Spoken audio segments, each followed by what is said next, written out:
From the 600 ESPN El Paso River Oaks Property Schoolyard Sports Studio, here's Steve Kaplowitz and Adrian Broadus. All right, welcome back, everybody, as we are live here on a Monday afternoon, coming your way from Border City Ale House, 1506 Lee Trevino, the home of not just one but two Monday Night Football games tonight.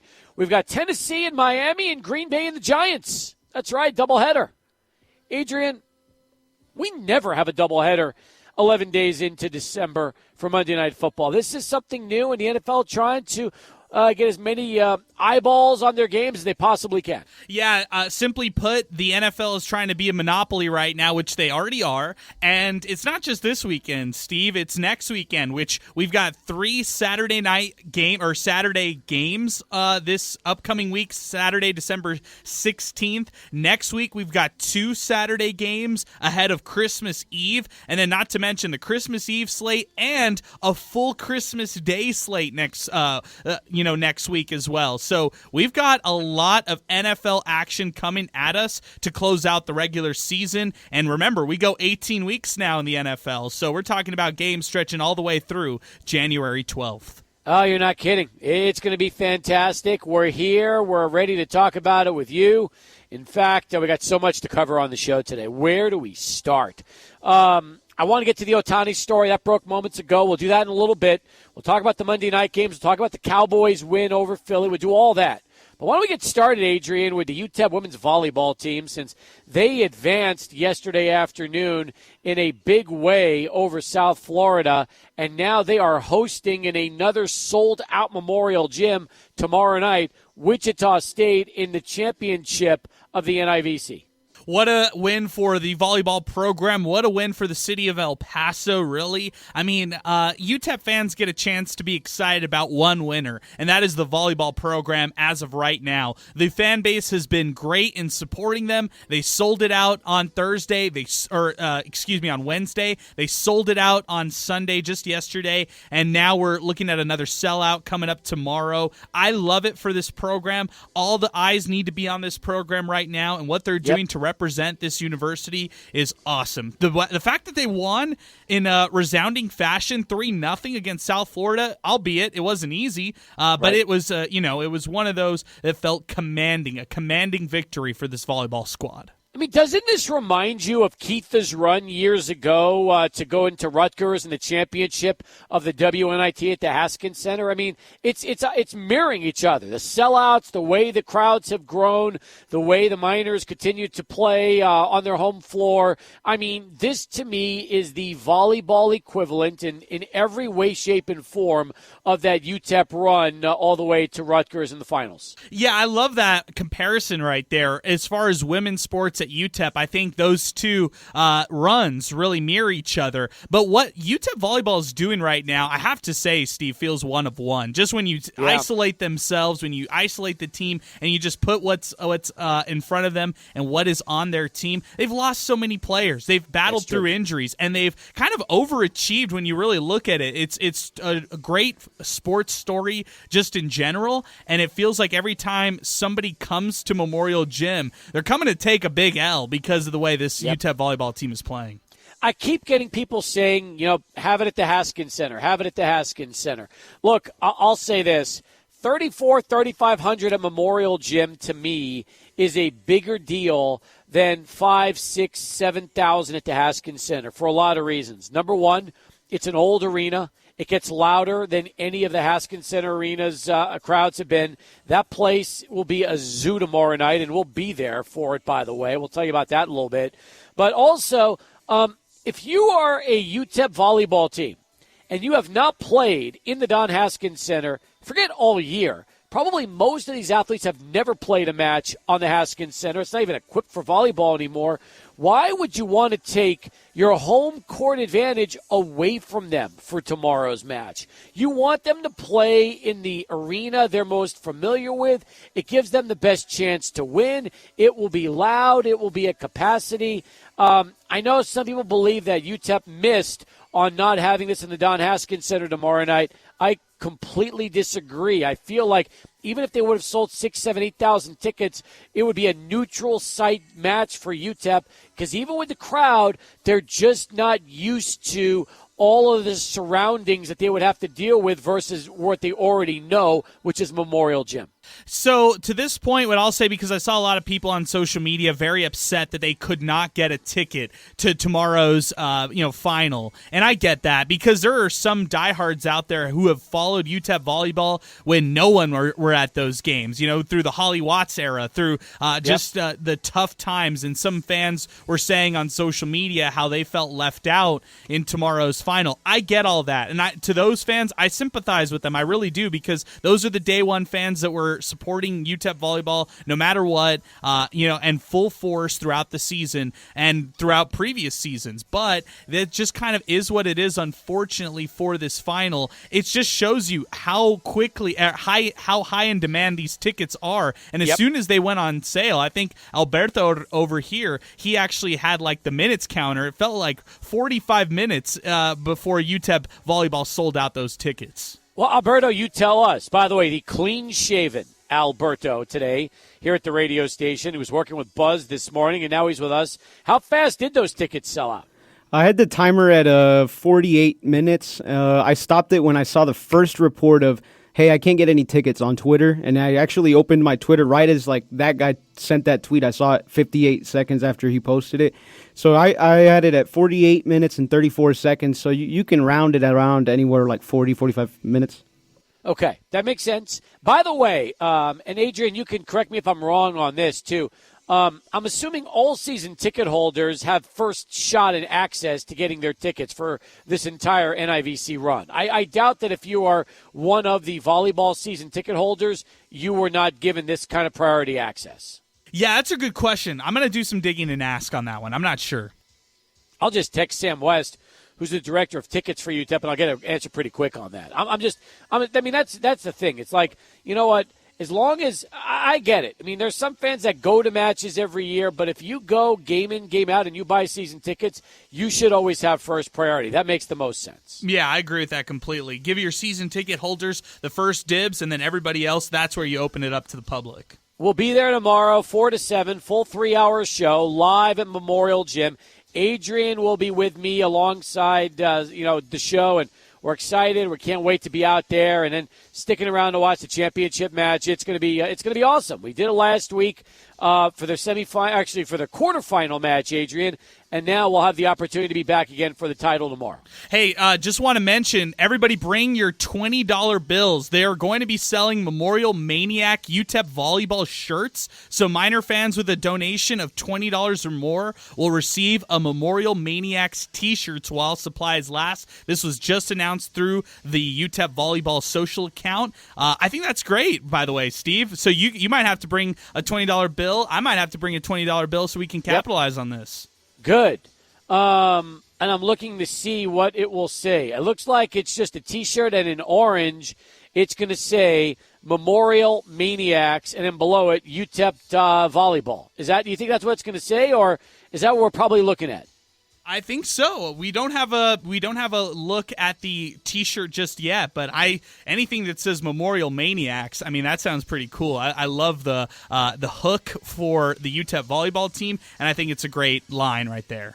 I agree with you. I like it too. So once again, that is something that they are pushing right now. So excited about that. All right. So we're going to talk UTEP. We'll talk UTEP volleyball today. And then I guess there's the good and the bad, right? Because as the volleyball team plays for the title tomorrow, the men lose in basketball at Oregon. I don't know how many people thought they were going to win, but after the first half playing with that kind of defensive effort, to come out and just know that you didn't make any adjustments out of the break, get beaten badly in the second half, and just dominated over the final 20 minutes, that is what a lot of Miner fans have a really hard time swallowing after that performance over the weekend. Right. I think most fans assume that UTEP would probably fall in some form or fashion against Oregon. I think those who are educated, I would think that they assumed that UTEP was going down this weekend. But after the first half, there was a bit of optimism from UTEP fans, thinking that they could hang in this game against Oregon on the road. Ducks didn't look that good against the Miners. Miners, by the way, Steve. And They in the did. second half, I felt like UTEP came out completely flat offensively, uninspiring offensive performance by the Miners, and that's something that they're going to have to figure out moving forward. How do they get some points on the board? And it feels like it's a constant carousel of different guys are throwing into the rotation, and nothing is sticking right now with this basketball squad. It feels like something has gone wrong over these 4 straight losses. I don't count Western New Mexico. I said it Saturday. Don't count it whatsoever. That's 4 straight Division I losses for this men's basketball program, and they're going to have to fix it ahead of Sunday's matchup against Abilene Christian, Steve, because despite being 6-4, I hold UTEP to a high standard. I expect them to win at Abilene Christian this weekend, and if they don't, I consider that a big disappointment. Huge disappointment, not just big, huge. You lose to that, you lose to your old school, your old program, that would show us where they are right now, and it would not be good. I'm with you on that one. I think Abilene Christian's a must. And even if and they should win that game. They shouldn't lose that. That should be a W. Robert says on the app, hello, I really don't understand that it takes 3 or more years to put UTEP back on the map. This is getting ridiculous. He's right. I mean, this is year 3 of Joe Golding. Last year, the excuse was no NIL, which was justified. They didn't have the NIL. This year, they have the minor collective. They've got $300 to spend. They did. And, Adrian, if this team is no better this year than last year with all that NIL, there's going to be a lot of not just upset fans, but what about the people that are putting the money in for the NIL that are expecting to see results and they don't get it? That's another big thing to think about. Yeah, really good points all around. I mean, the first red flag for me was the loss to Texas A&M Corpus Christi. I didn't expect them to beat, Loyola Marymount on the road. I had that as a loss, but I thought they would have beat Bradley at least, and that didn't happen. And then now the Oregon loss. This is something I expected, but if they go on the road and lose to Abilene Christian ahead of the Don Haskins Sun Bowl Invitational, which comes up next week, that's a red flag for me for this basketball squad. I'm not completely out on this group whatsoever. I still am hanging on to some hope that they can turn it around, but there have been some breadcrumbs in play, Steve, that have shown us early on in the season why we might not be, or we should not be as bullish on this team as we were after the UC Santa Barbara game. Well, we tried to really pump the brakes on the hype machine after 4 or 5 games, but fans were so convinced that this was going to be a different team, and I understand why. They looked different after the first 4 or 5 games, but now they're back to resembling the team we've seen the last year plus, and there's a lot of reasons why fans could be concerned. I don't blame them. The one thing we will say, it's a long season. You'll get stretches of good, bad, and ugly all in one year. Hopefully, Adrian, they'll be able to figure out a way to get this worked out and get back on track here soon. Yeah, I mean, I was just thinking to myself, talk to me early February. We'll know this team. We'll know exactly what kind of team they've got, because early February, if we're talking about it dragging to finish up the year, it's a drag, which was this past year in 2022-2023. Last season's team felt like it dragged when it passed the January point. If it feels that way come February of 2024, then that's not going to be a good sign whatsoever for the Miners. They have to close out that tough month of February in conference play, and then, of course, close it out in the conference tournament in March. We got a couple calls to get to. We'll get to Orly. We'll get to Mike. We'll get to more of your messages on Twitter as well as on the app. But before we do anything, let's go to Charlie 1. Start it off right. He has traffic for us. All right, back here on Sports Talk as we continue. Live, coming your way, Border City Ale House. Adrian was in Scottsdale over the weekend. I was in Vegas. We'll give you trip reports here coming up in just a little bit. We do have calls to get to since last segment. Let's start it off at 505-6009 with Orly. He's first up today. Orly, welcome aboard. How are you? Well, just thinking about Memorial Gym, bunch of your listeners don't remember Memorial Gym. I can. Can you imagine that place packed with 5,000 going up against Arizona and Arizona State? That place was a great place to watch basketball. UTEP had a truly home court advantage. I can remember bringing some powerhouse schools through here, and they had a hard time winning in that place. Just think about it. Just think, 2,700's loud? Put 5,000 in there. That's a great place. Real quick, the basketball. Oh, it's frustrating. Someone called in the show on Sunday or Saturday night. It feels like the Dimmel experience. They go into halftime and don't adjust. They can't score. Feels like football all over again.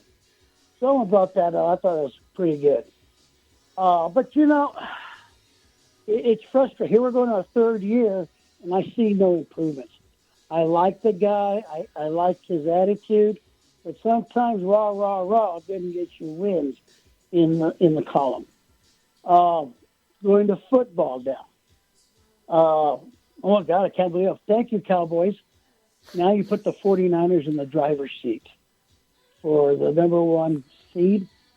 Great game. We struggled, or they struggled against Seattle, but I expected that coming off a big win. Well, that's good. But you know what? You take care of your lower-end opponents, and you take care of your business. Well, a good weekend otherwise, except for UTEP. Yeah, I mean, that's the best way to put it. Exactly. Except for UTEP, it was a good weekend. You're right. Appreciate the call. Hard to believe that Orly is talking about the Cowboys giving the 49ers a chance to be in the driver's seat, but he's right with what they did. But it also put the Cowboys in the driver's seat, Adrian, because now they're in first place in their division. Wow, I can't believe it's 24 minutes until we mentioned the Cowboys, Steve. And, man, it was the biggest weekend of the Cowboys season, maybe the biggest win that the Cowboys fans can remember over the past 3 years, knowing how dominating it was, knowing how they set themselves. Yeah, you're right. They set the 49ers up in a perfect position to claim that number one overall seed. They give themselves some hope to try to win the division as well, so that's also in play. If you're a Cowboys fan, you've got to enter this week, Monday, very, very, very happy. That's true. Let's get right back to the phones as we continue here on Sports Talk. Mike is joining us next. Hey, Mike, what's going on? Oh, not too much. How are you guys doing? We're doing well. Thanks for the call, Mike. Hey, you know what? Orly kind of stole my thunder as far as what he had to say about almost everything. Memorial Gym is a great place, and it's much better to have fewer fans and make it really loud and raucous in there than it is to have a half-filled auditorium with or gymnasium with it's just not the same. And then, like you said earlier, the volleyball players, the lighting is different, and the whole atmosphere would be different. So definitely props to the volleyball team and to playing in Memorial Gym. But the basketball team, I've watched a few games, and it's like Orly was saying, it's like they can't make halftime adjustments, and then they don't have any shooters. They need some three-point people that can get out there and shoot the ball. And, if they go up against any team that can shoot the three ball, they're going to lose. They don't have a chance because they can't match them three by three. They'll go 3-2. I mean, they can take it to the rim. They're a good rebounding team, and they play good, smart defense for the most part. But they seem to run out of gas in the second half almost every single game. Yep, you're right. And by the way, I think it kind of gave false hope to fans because of their first couple of games, those huge offensive output, and they beat Cal Santa Barbara. That got fans excited. And then kind of reality set in during the trip to California in that game against Loyola Marymount. Yeah, well, look, they were playing the JV. They're going to have success. I mean, these are Division I college athletes. So, but when they go up against other Division I college athletes that are a little bit more skilled in the outside shot and the rhythm of the offense, it always looks to me like they have no rhythm when they play offense. Mm-hmm. It's just like there's no flow to how they're doing it. And with regard to football and basketball, sorry, I don't mean to take up so much airtime, but the portal is really upsetting UTEP's recruiting. It's like it's not a good thing. I mean, they had a receiver a couple years ago that had 1,300 yards. As soon as he got he had that 1 year, he left for Arizona State or whatever. And it's the same thing with a lot of athletes. And it's like the big baby from Ohio State. It's like, oh, the coach said something about you, so he takes off, and it's just a big mess. And when you don't have NIL advantages like we do at smaller schools, it's just going to mess things up. So I'll let you guys go and talk about that. Appreciate it. There's, I guess, really, when you look at it, the latest big NIL defection, and this was something, Adrian, that we were talking a lot about here was, who UTEP could lose and at least what school could they end up going to. Well, we're talking about offensive line and one of their big early defections, and ends up signing with Colorado. Yeah, that's Justin Mayer, and he's somebody who really came onto the scene this year and really emerged for his first true year of starting every single game at the tackle position. But, Steve, let's just be real. If you're an SEC team out there, if you're a Big 12 team out there like Colorado, you want to get as many tackles, as many wide receivers on your roster as possible. I think the transfer portal is great for good programs when they need wide receivers, they need a plug-and-play tackle, they need extra defensive linemen. That's where the transfer portal really has success for those Power 5 programs. But if you're a quarterback, if you're a kicker, if you're, even to some degree, a safety, those positions right there are harder to transfer up, or even a running back, harder to transfer up because there's so many players at that position in the transfer portal. It's a good point. Very good point. El Paso Visuals Deportivos with this. One complaint about volleyball. I won't post a photo of them, but at the last two volleyball matches, there were people who showed up in UT Austin shirts and were sitting in the front bottom section where the TV cameras always show up. And what El Paso Visuals said is, how do you show up to a sold-out postseason UTEP volleyball match wearing Texas Longhorn shirts? Again, multiple days and multiple peeps. Come on, El Paso. You know where you're going and for what. Don't show that fake love for UTEP. We can literally see your fake love on your chest. Give me your take on going to the match wearing a UT Austin Texas Longhorn shirt.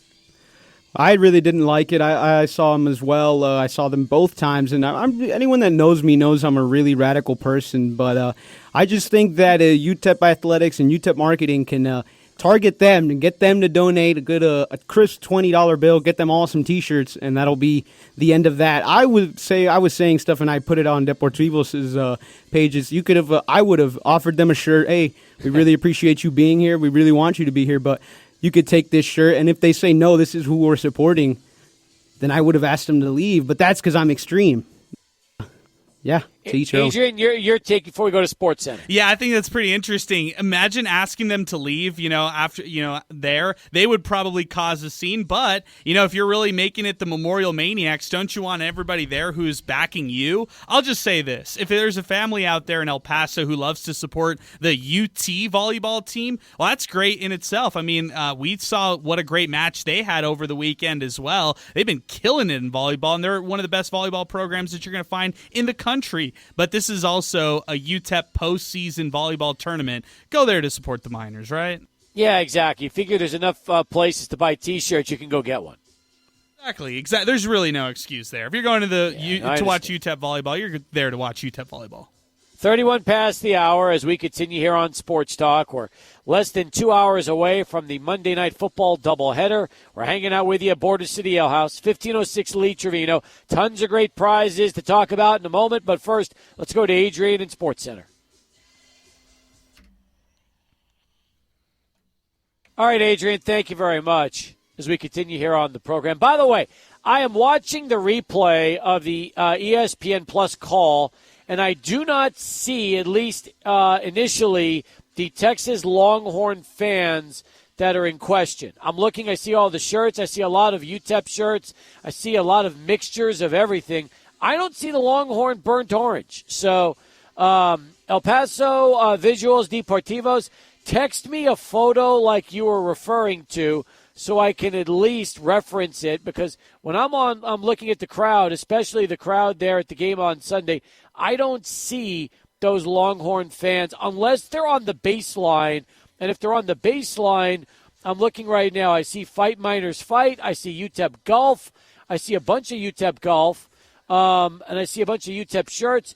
I still do not see any of the UT shirts.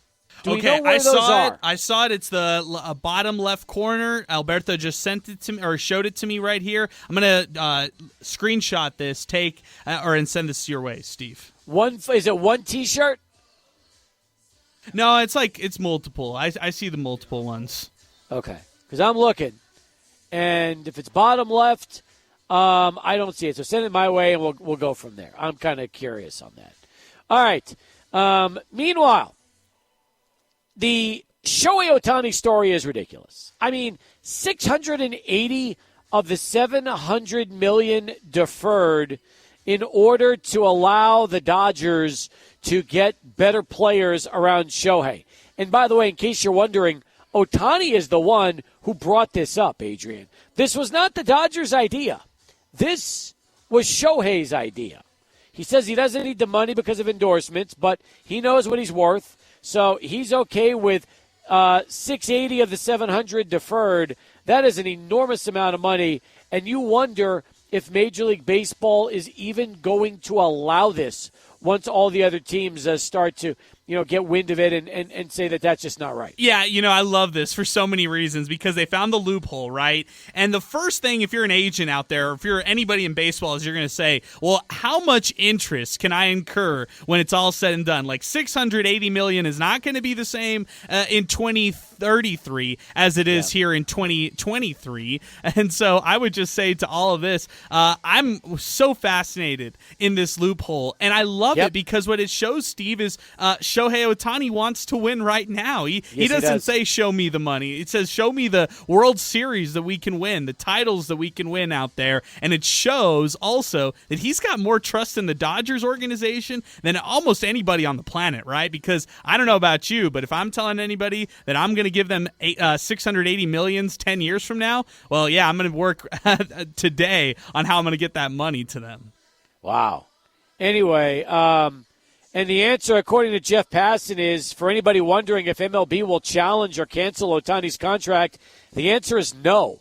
There is no specific article in the collective bargaining agreement that addresses deferred money. And as Passan reported, deferred money is limitless, even 680 of 700 million.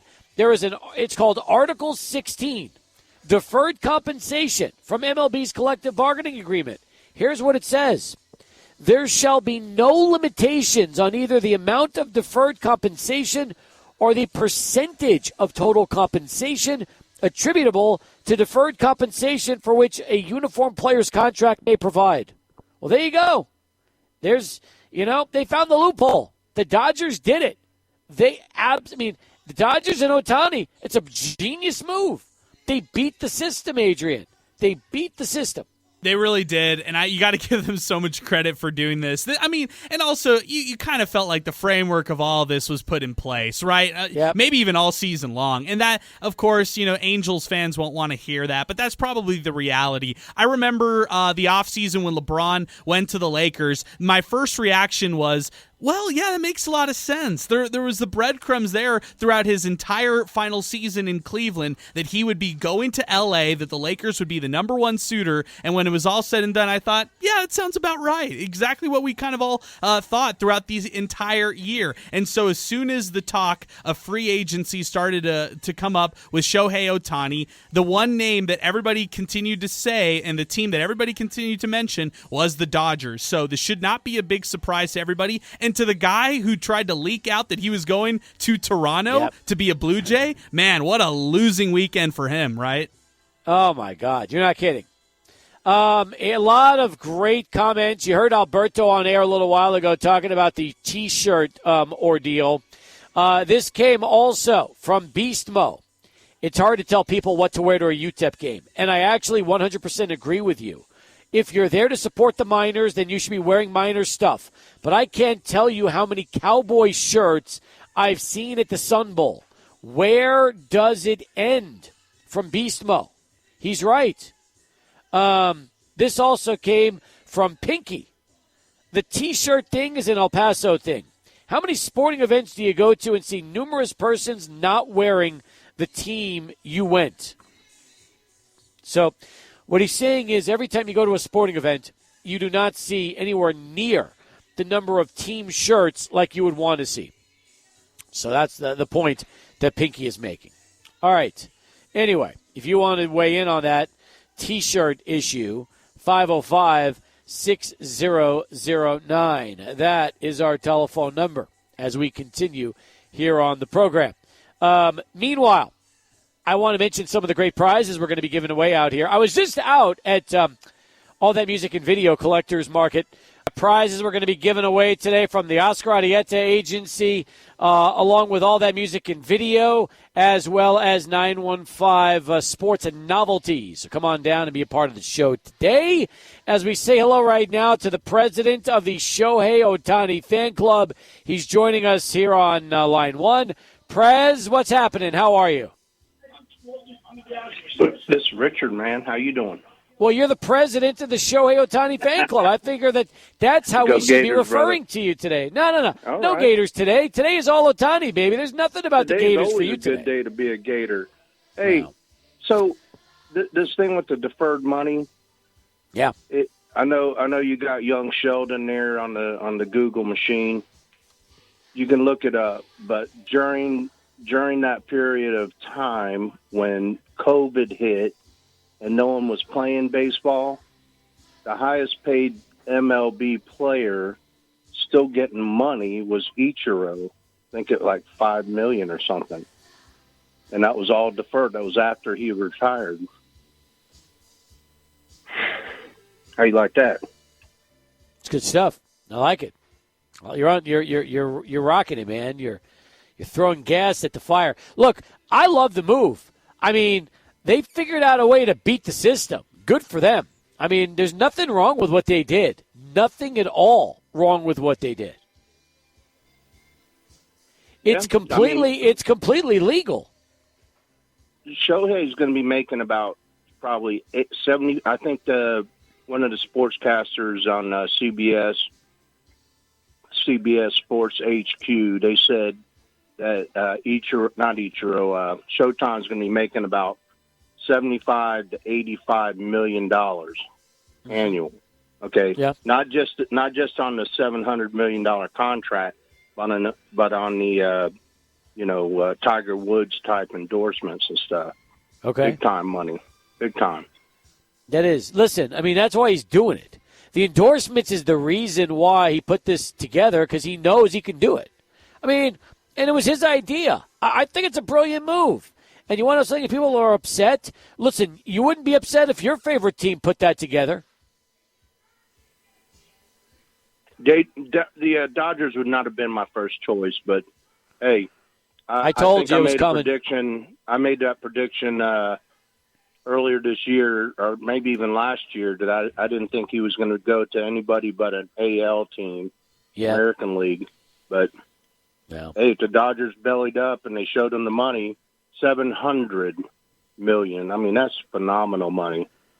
It's ridiculous. It really is. And you know what? Hey, listen, good for him. Good for him. So I'm with you. All right. Enjoy it. By the way, do we like the young Sheldon on Google over there? That line is now going to be trending. It's going to be trending on social media. Alberto's already picked up on that.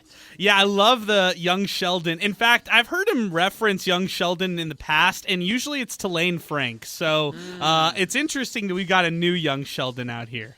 Yes. How does it feel? You know what? I don't like it. I think there's better ones out there. Young Sheldon could be saved for Lane. He's used it on this radio station before.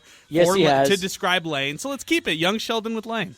Okay, so you want something other than young Sheldon to describe you. That's right. That's fair. All right. Hey, 1 hour down. We got about another hour and change to go. Come on down with us. We're live out here, Border City Ale House, 1506 Lee Trevino at Sports Talk and 600 ESPN El Paso.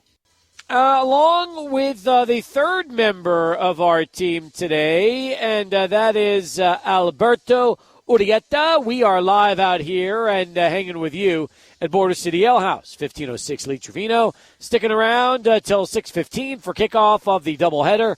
We'll be airing the Green Bay Giants game and not the Tennessee-Miami game. We had a choice. We picked Green Bay and the Giants because we were hoping we'd be airing Aaron Jones. That is not the case. As you heard a moment ago during SportsCenter, in fact, Aaron Jones, an inactive. And by the way, I feel almost like, you know what? It's a pretty good move.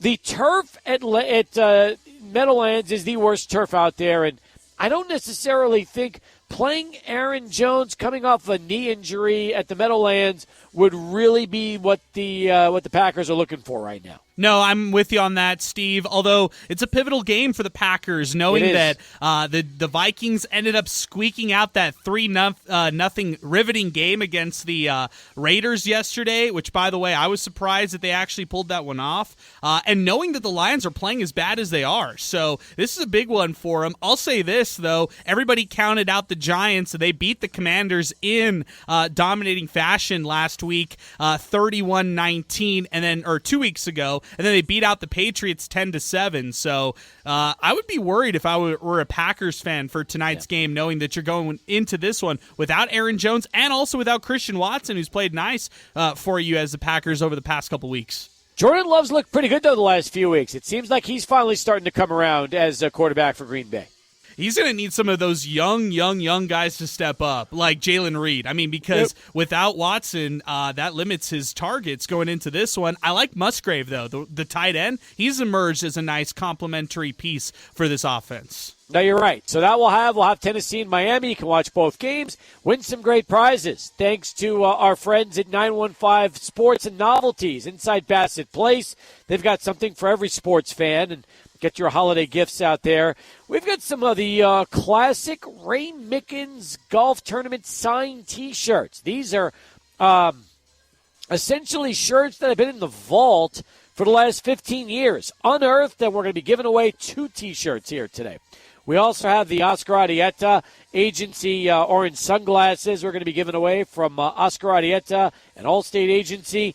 And we're going to be giving away, courtesy of All That Music and Video, located out there at the Fountains of Farah, just below the Best Buy parking lot. I was there earlier today. Lots of holiday shoppers. They've got something for everyone, whether it's vinyl. It could be CDs. It could be posters. It could be movies.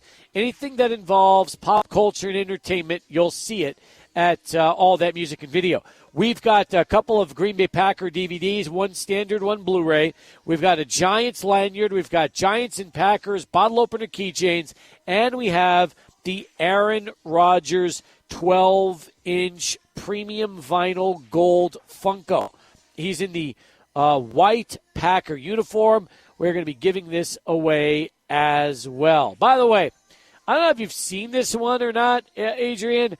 This, to me, say it really looks like Aaron Rodgers. He does have the beard and the goatee. Really, I have not seen this one, Steve. I need a picture of this one so I can judge whether or not it looks like Rodgers. All I can tell you is, and I'm going to send you a photo of what it looks like. Not you're just going to look at this and you're going to say, "Come on, no." But I really want to see what you think, so I'm going to send it to you, and you're going to have to give me on the air a yes or no. Okay, is that fair? It sounds fair. Let's do it. All right, hang on. It's coming to you in the next few. Let me see if this thing is too blurry. Hang on, let me check. Let me see what I did here. Did I? Nah, I got to get you a clear version of it. I think it's just kind of. I'm going to say it. I think this is more creepy than realistic, but that's just me. Okay, that is just me. But, hey, it is a collector's item because he is no longer with the Packers. That's instantly what makes it a collector's item. Plus, it is one of the more valuable figures that we've seen. So Yeah, you look at that thing. Oh, my gosh. How would you describe that, to be fair? So this looks like Aaron Rodgers went into a dark chamber and didn't come out for 6 months instead of 6 days. Remember, he went into that darkness chamber? This is 6 months, no Aaron Rodgers, because his eyes look lifeless, Steve. This is scary right here. It's true. He looks like a zombie. In fact, there's no eyeballs. I think his eyes are just either brown or black, and there's no eyeball. Yeah, this is enjoy it, folks. We're giving that away here today at halftime. And that's probably going to be the first prize off the board. You know that, right? Oh, yes. Oh, first prize off the board. Whenever I'm out there at Border City Ale House, the first thing that people want are the action figures like these right there. So even though we find it a little weird, somebody else is going to love to put this in their office, in their house, in their room, whatever it is. It's fantastic. They've got it all for you at All That Music and Video. Fountains of Farah, just below the Best Buy parking lot. All right, let's recap the stories that have been making headlines in the first part of the show. First hour, we talked UTEP volleyball. We'll be there tomorrow night, Memorial Gym, 4 to 7. We've got Danny Pedroza, who's going to be producing for us. Thank you, Danny. Alberto's going to be there on site because he'll be doing sidelines. Last game for the Miners. They win the whole NIVC, and they can hang a banner. I've got a feeling, does it feel like they're going to be hanging a banner at Memorial no matter what? I feel like they should. I feel like this has been, even to just commemorate the sold-out crowds that they've received, right?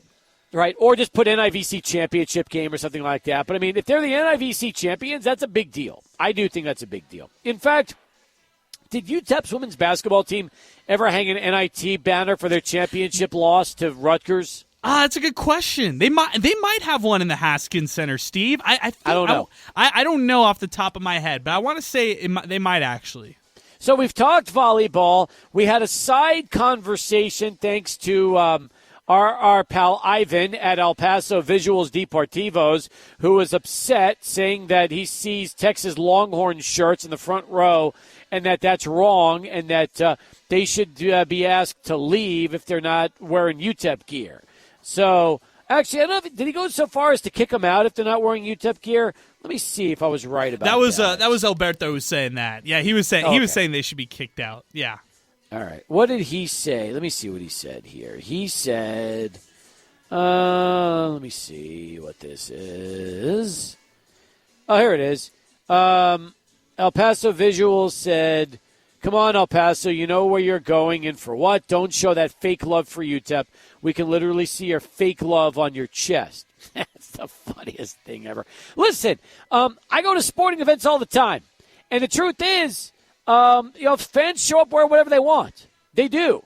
That's just the way it is. In fact, most of the sporting events I go to, I'm wearing UTEP gear or Chihuahuas gear. That's just what I do. And I sometimes have great seats. Great seats. So, I don't know. That's just me. But I get the argument. I understand. Pinky was very much against it because Pinky wears whatever he wants. He'll wear Giants gear. He'll wear UTEP gear. He'll wear Socorro High School gear. He just shows up with whatever he's in the mood for wearing. It's simply that. But, teach their own, I guess. You want everybody to show up. Look, I'll bet here's a better way to put it. If it was a whiteout and everybody was given a white T-shirt, and they still wore Texas Longhorn T-shirt and not the shirt they were given, then I think I'd have a problem with it. But you know what?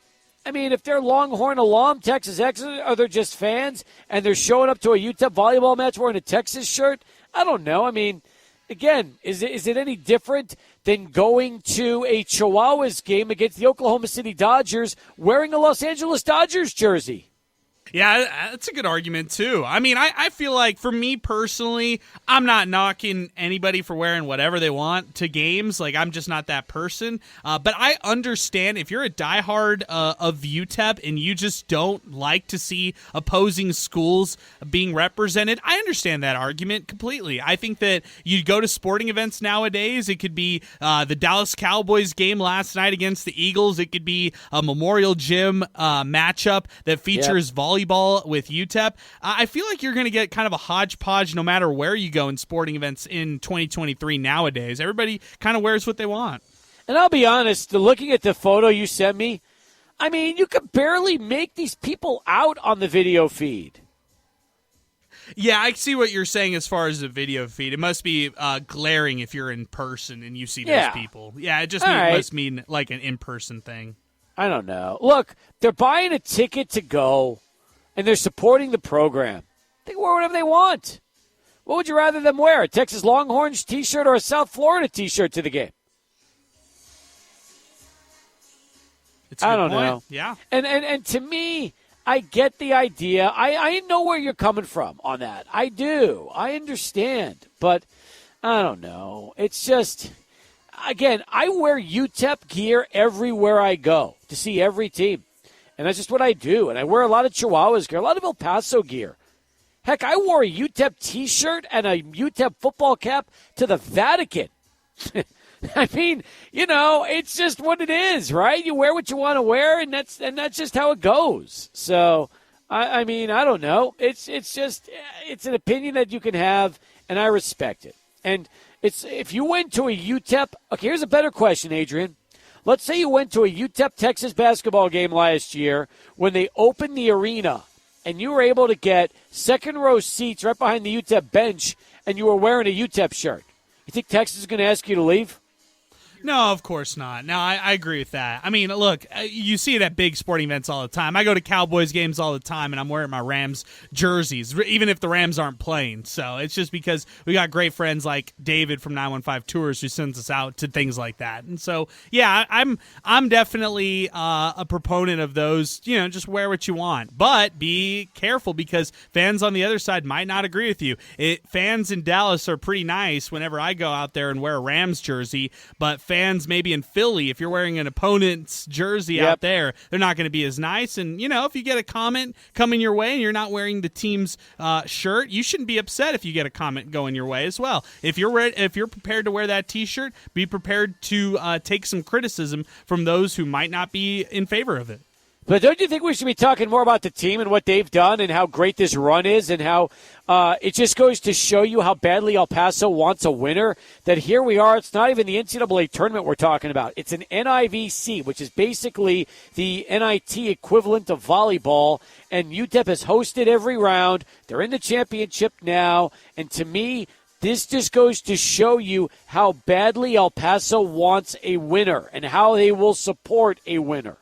And another thing on this point, I think that women's sports just go underrepresented across, whatever it is, media, fans, whatever you want to talk about, fandom, whatever you want to say. And it's always great when we get to do victory laps around a team like this, a volleyball team that has deserved so much attention over the years, and a volleyball program that before Ben Wallace came here, it was a bad program. You talk about historically bad programs with football. The volleyball program was not good whatsoever before Ben Wallace came to town, and he's revitalized this program and made everybody believe in this product, everybody believe in this volleyball team, and it's caused these games to sell out. So I feel like everything about this program in itself, you can't take for granted if you're a UTEP fan. It's a great way to look at it. 16 passes as we continue. Cowboys thrashed the Eagles last night. Huge statement win for the Cowboys. Cowboys fans, are you ready to believe that this is the magical season? That, in fact, the impossible is happening? That this team is not flirting with you. They're not messing around. They are here, and they are actually going to go deep, if not to Vegas. That's something I want to talk about with you as well. The Ohtani contract, $680 of $700 million deferred. It broke right before we went on the air. It was Ohtani's idea. The Dodgers are going to pay $2 million of the $70 million per season through the life of the 10-year contract. So $680 of the $700 will be deferred. And there is nothing baseball can do about it because in the collective bargaining agreement, there is absolutely no minimum or maximum for deferred money in contracts. It is simply something that has never been done, and Ohtani and the Dodgers found the loophole. Congratulations to the Dodgers. As I put on Twitter actually a little while ago, they beat the system.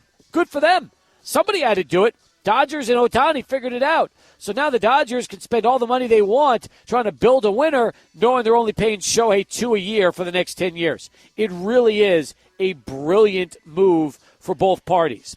17 passed. Do you want to talk about that or the UTEP men's basketball team going down to Oregon on Saturday. We do have awards to hand out. We'll do that after Charlie 1, who has this traffic update for us. We're here as we continue on Sports Talk Live, Border City Ale House. Come on down, folks. The Ale House has pint night right now, $3.50, $4.55, 50 pints, $3 cans of Modelo, $4 Fireball. Oh, and the food is great. Had some chicken quesadillas when I got here. What a great way to get things started. And now, whether it's the half-pound burgers, it's the delicious wings. You also have loaded fries. You've got flatbread pizza. You've got brisket. Everything you can imagine is here. They got great food, and you can enjoy all the food you want, not to mention all those great pints and 12 beers of Christmas as well happening out here at Border City Ale House, 1506 Lee Trevino. All right, let's go back to the phones right now. And just to remind you, tomorrow we will be live out at Memorial Gym. Adrian will join me courtside 4 to 7. It's going to be a great show. We'll look forward to having you with us for the sold-out UTEP Wichita State NIVC Championship. Can't wait to be back out at Memorial Gym. Let's go to Memphis Drew. He joins us next. Drew, how are you? Doing good, Steve. How about yourself? Well, I'm fine. Thank you, Drew. We've got a million topics to choose from. Which do you want to hit on tonight? I got about maybe 2 or 3. Well, Ohtani, I'm glad he got paid, but I think baseball needs a salary cap. They turn in teams like Kansas City Royals, Detroit Tigers, Tampa Bay. They're like AAA teams, I guess. It's all about the Dodgers and the Yankees. Yankees got Soto. Yeah, it's all about them. Now, I think baseball needs a salary cap. I don't see what's the use of the other teams, Steve? Kansas City Royals and Detroit Tigers. What have they done lately? Well, let's see. As far as the Tigers, not much.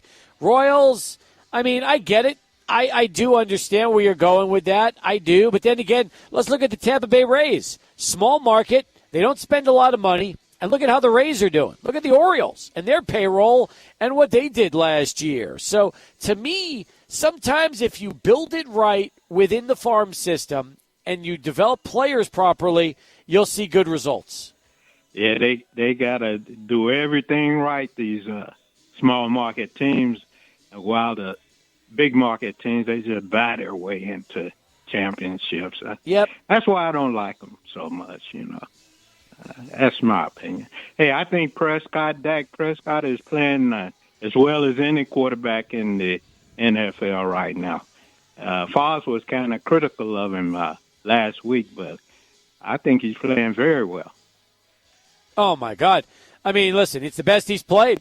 It is the best he's played since he's, really since his first year on the scene. So, and that team has so much confidence right now. I can't wait to see where the Dodgers go, where the Cowboys go. Sky's the limit. Defense is playing great. Offense is moving the ball and doing big things. And right now, I would love to see San Francisco going to Dallas and getting another shot, and the Cowboys getting another shot at them. Maybe that'll happen in the postseason. We'll see. Sam Hartman dropped out of the playing in the summer. Did you see that comment, Steve? I did. He's going to be getting ready for the NFL draft.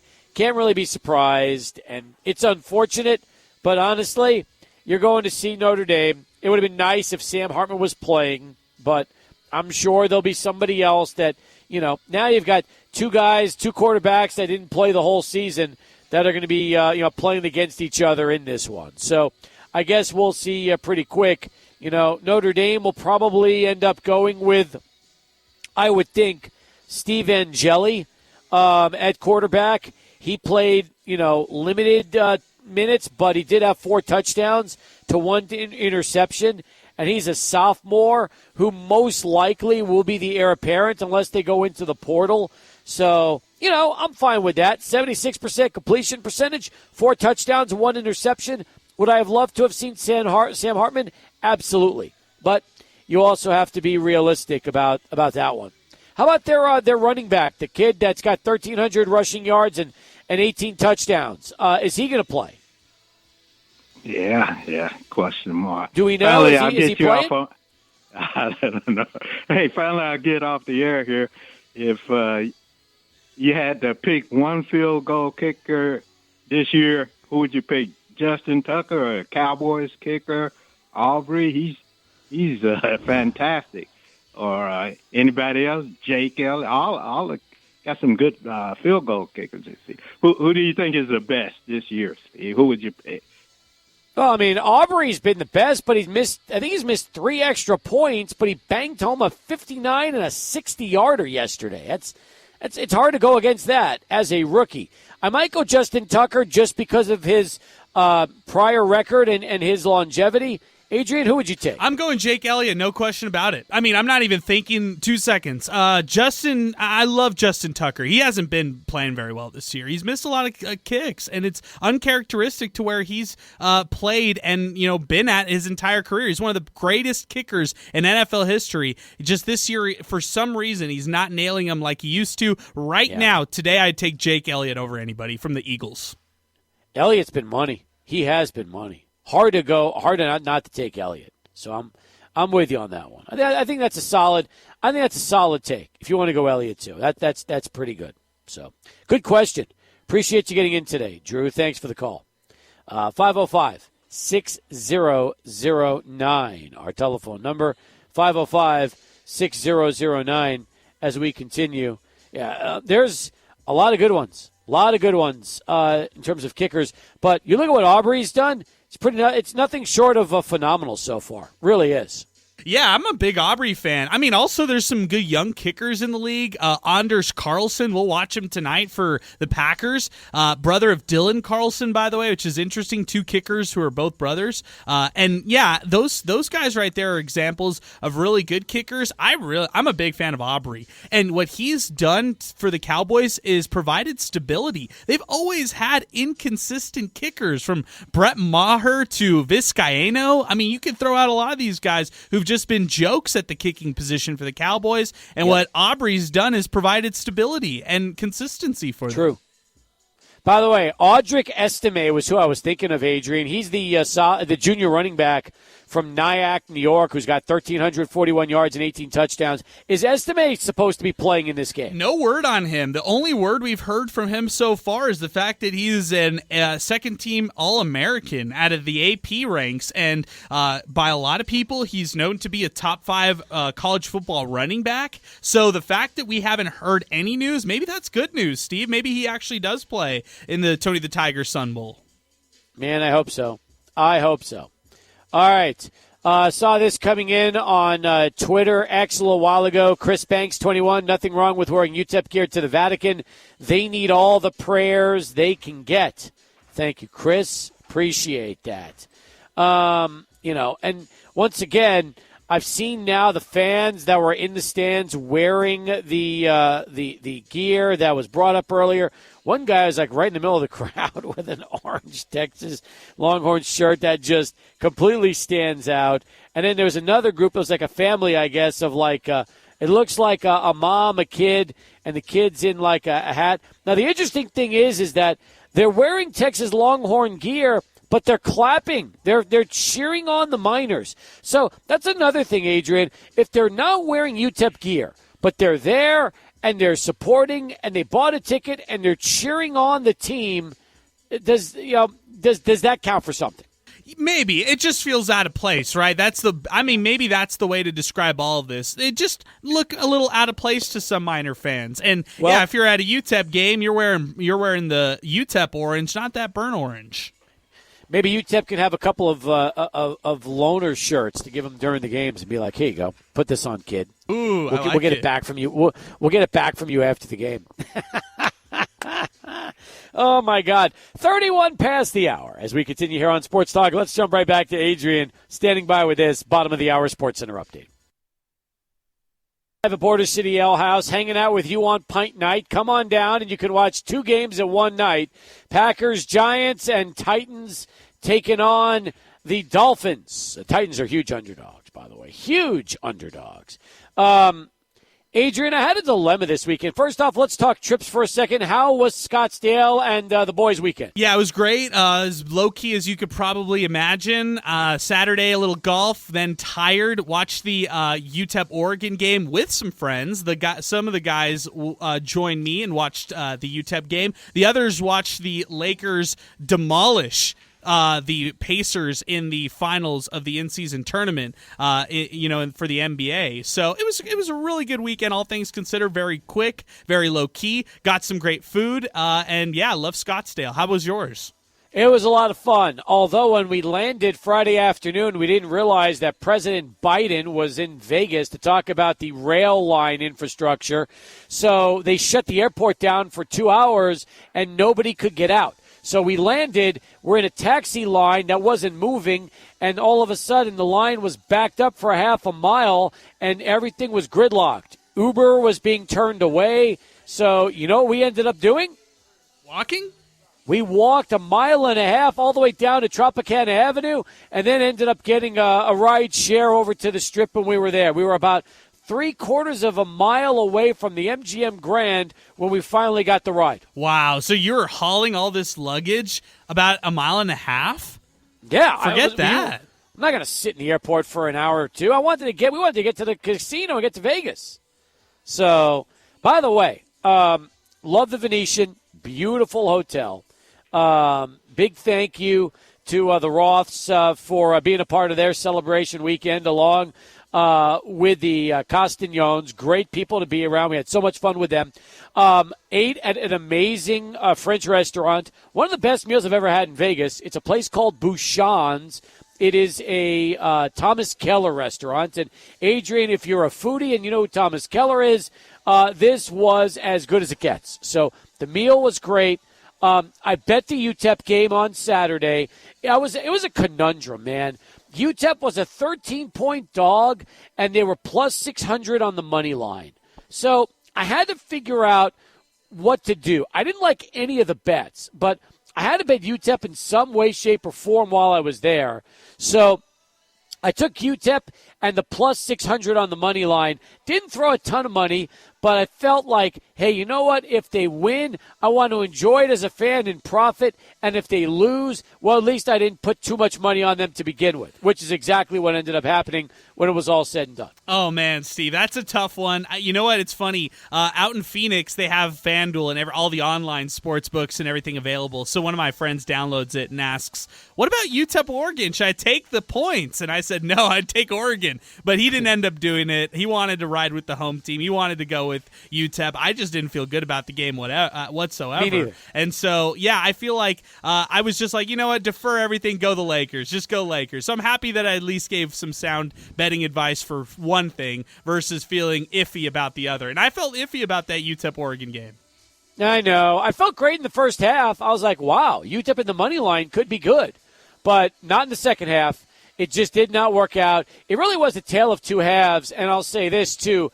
If you want to see adjustments that were made, just look at what Oregon did to UTEP in this final 20 minutes. Yeah, right, exactly. And what they did is they threw out the zone like crazy. They attacked the paint, which UTEP, they love the trap. They love the high trap, which they do as soon as opponents cross the half court.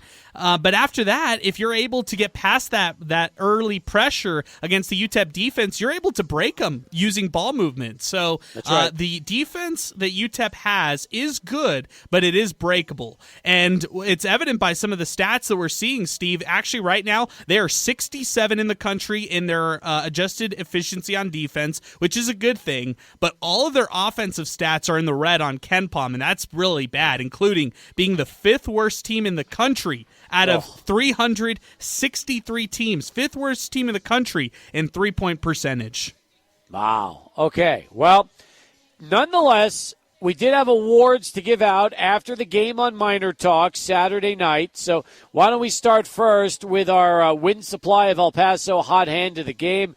Again, Second half was rough. Who'd you give the hot hand to? Yeah, it was tough. I mean, we went Tay Hardy because he was the guy who made 3 3-pointers for the Miners. He was 3 of 6 from beyond the arc in this one, but he did have 4 turnovers. He did have some key mistakes in this game. He did lead the team in scoring, though, 16 points. But for hot hand, we had to give it to Tay Hardy. Hard to find an option here. Isn't it scary that you're like, well, we gave it to Tay Hardy by default? Yes, it is. I mean, there was really not a lot of positives from this game. It is scary, though, that we're talking about already things like this early into the season.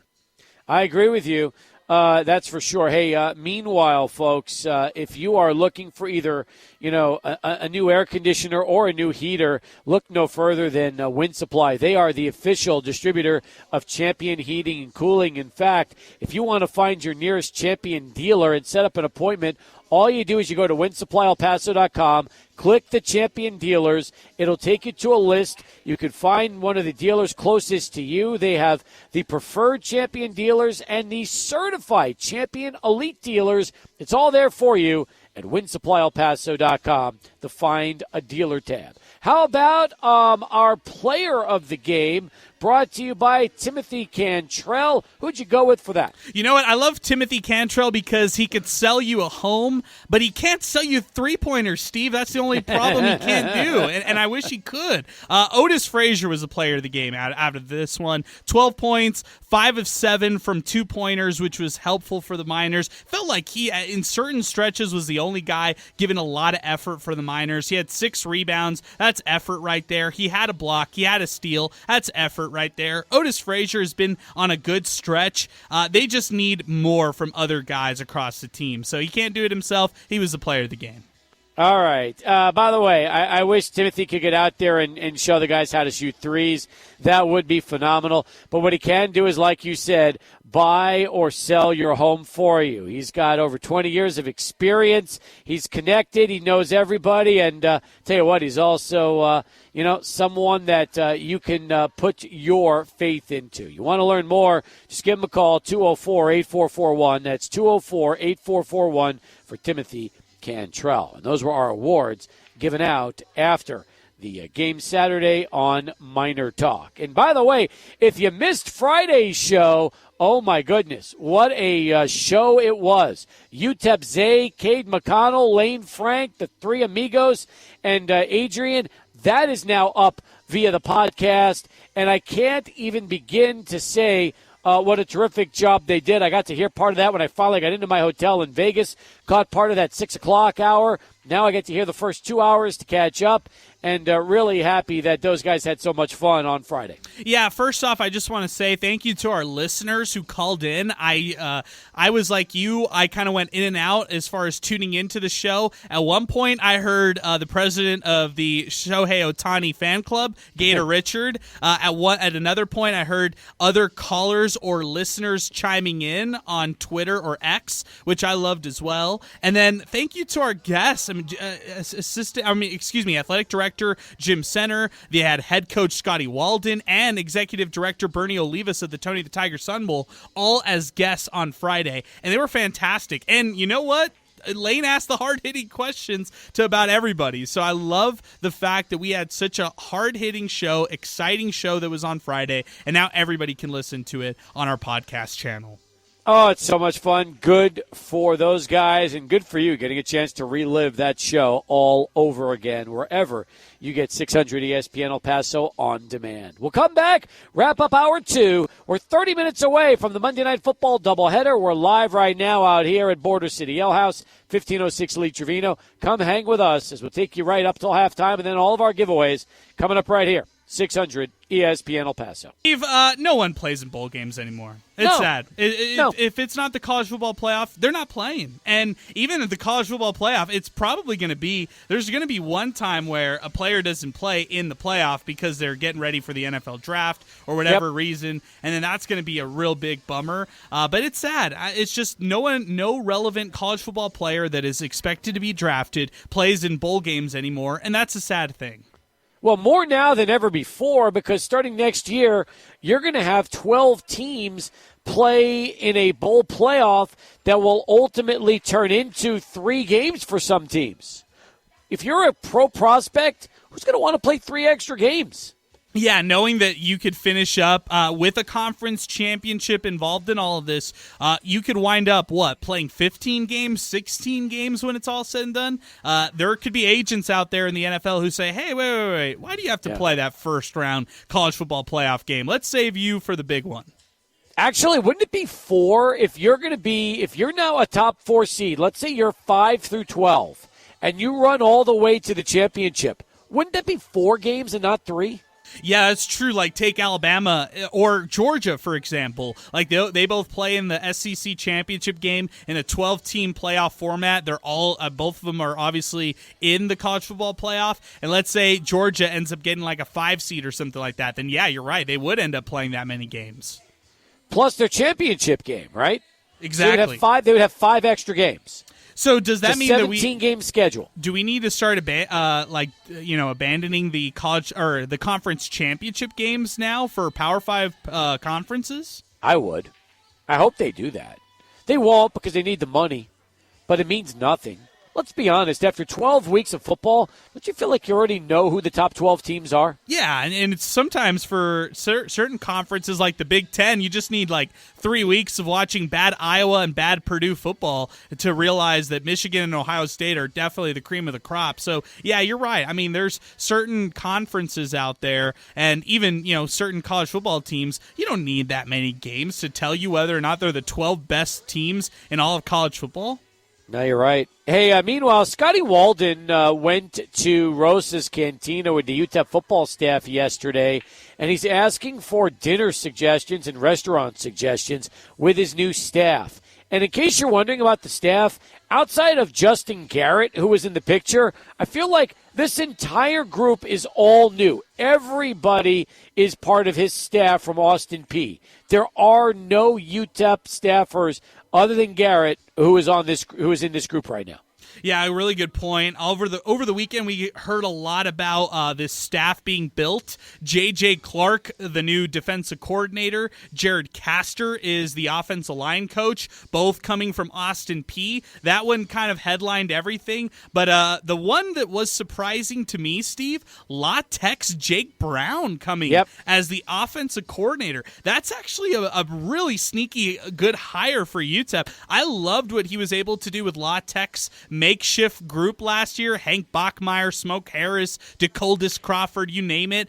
I liked his offense and what he was able to do with La Tech last year. Jake Brown now coming to UTEP and joining Scotty Walden here in El Paso.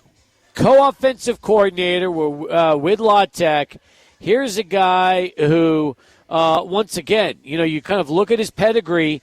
TCU, he was also West Texas A&M, Louisiana Tech. Been all over the place, really, these last few years.